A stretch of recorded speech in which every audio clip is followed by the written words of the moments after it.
কুষ্টিয়ায় truck চাপায় প্রাণ গেল মোটরসাইকেল আরোহী মা ও শিশু সন্তানের।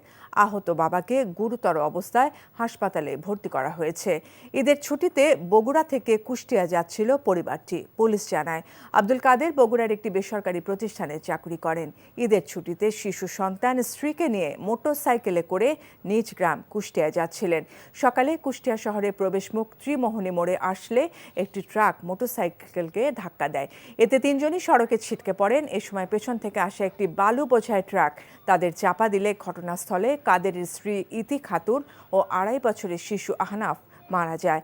আহত কাদেরকে উদ্ধার করে হাসপাতালে ভর্তি করা হয়েছে। এদিকে গাজীপুরে সড়ক দুর্ঘটনায় পিকআপ চালক ও হেলপার নিহত হয়েছে। পুলিশ গিয়ে লাশ উদ্ধার করে হাসপাতালে নিয়ে যায়। নিহতরা হলেন রাজু ও জিয়ারু। এই ঈদে জামা জুতো অ্যাক্সেসরিজের ডিসকাউন্ট।